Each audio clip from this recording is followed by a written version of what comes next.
Welcome back and thanks for staying with us. We're starting off front page review with The Nation, as usual. And the major headline is 573 billion naira fund. The presidency replies governors. It's a World Bank development loan guaranteed by the federal government. Lawmakers slam Obasanjo over salary fixing claim. Olugbo chides Obasanjo, ex-president as well. Price cuts, more trips on Lagos Blue Rail line. Red line yet to take off. Ladoja bows to receive beaded crown as Otun Olubado. NLC rejects police explanation on action at its headquarters. So I know that the NLC story, we've been following that since Yes. So, okay, so I have that. Labour yesterday rejected the reasons given by the police for its action at the headquarters of the Nigerian Labour Congress, which the union described as an invasion. On Friday, the police said its men raided an office within the NLC headquarters building, but not the NLC offices. They're trying to make it clear that they were after a man who has been committing lots of criminal activities in Nigeria and other African countries, and that he rented a shop within the NLC building as a front for his activities. Wow. So that they came for the man, not any of the NLC staff, not their buildings, not their leader. It has nothing to do with their leadership. There has no connection with that. They were strictly focused on the rented shop. But the Labour Center communique after its National Executive Council meeting partly said that they do not accept the explanation given by the police as the reason for the invasion. It described it as rather an afterthought and an attempt to cover the hidden motives behind such action, as it raises more questions than answers. It therefore demands a clear explanation from the government as quickly as possible, that within the coming days, they need investigations and they need action taken because they do not believe it. They have an explanation already, but they don't believe they believe there's an agenda. Did they get into their office? Did they invade and take some things that belongs to the NLC? Maybe I have the real story. So the managing director of Lamata, engineer Mrs. Abimbola Akinjo, has announced that they are looking to upscale their trips, the number of trips on the Blue Rail, that's the Mile 2 to the Marina end, from 54 trips daily to 72. And I can attest that I thought it had already happened because I dropped my husband, we missed the 6:30 and he went at 7. Usually I would say it's 7:30, but he went for the next trip. So now they have reduced the number of minutes that the trip will go from 25 minutes to 18 minutes. So now it will go more faster and there will be more trips. And just check on their website for more updates.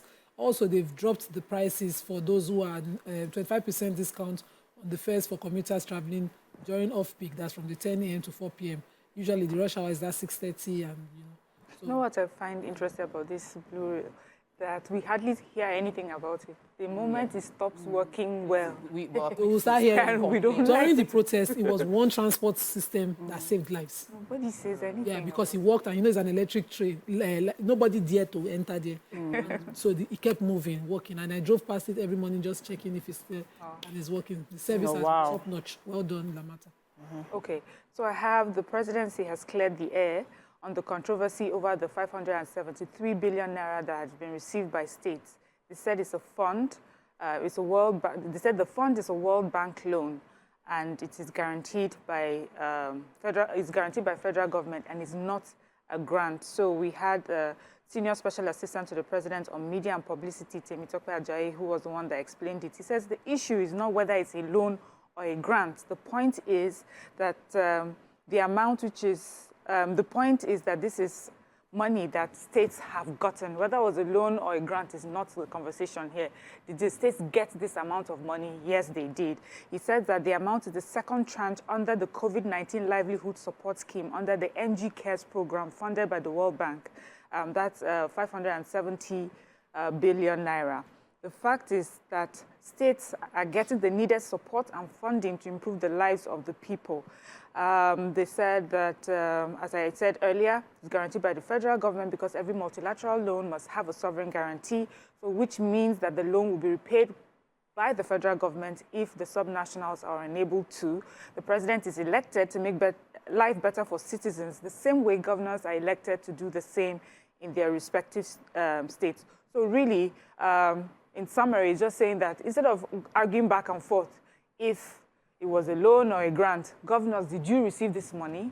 And it's meant for the people, meant for the people. So that's what's most important when it comes to this amount of money that has been given to governors. So a bit of good news on the side of farmers. I'm sure farmers will be happy to hear this.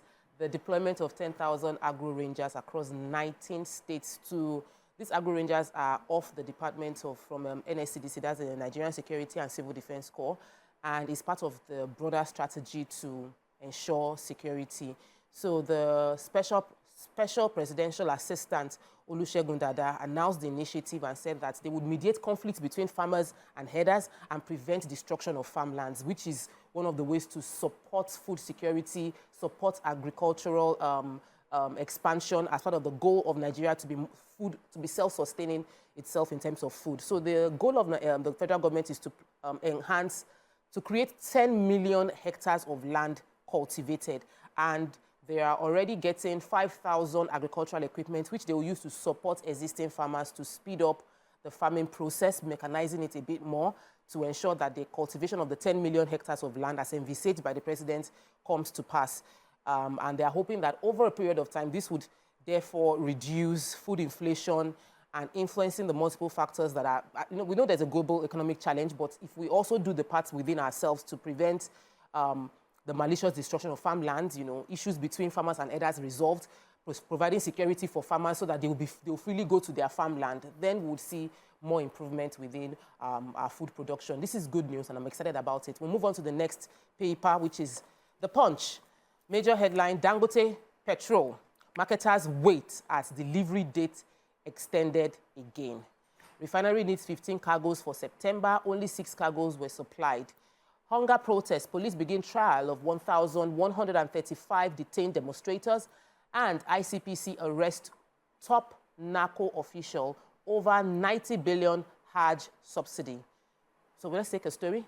Okay. So I have the 1,135 detained persons to face court today.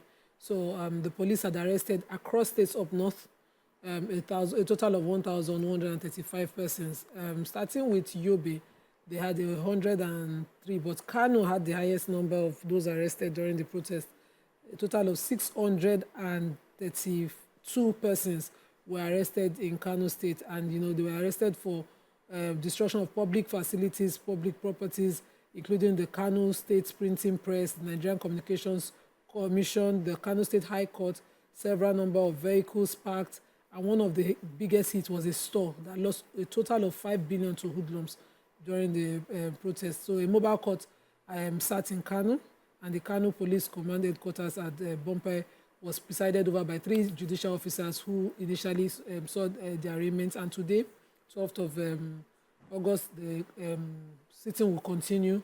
Also, they're looking to adjourn till 19th of August. So continuously, I think these special courts are very, very valid and needed at this time. So across, so across all the areas, you have several prosecution up or across northern states where the arrest was done, and a total of that number. I hope that we'll follow the process. All right, we'll take a quick break.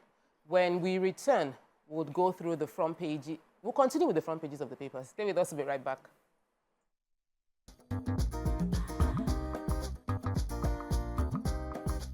Stay tuned. Your View will be right back.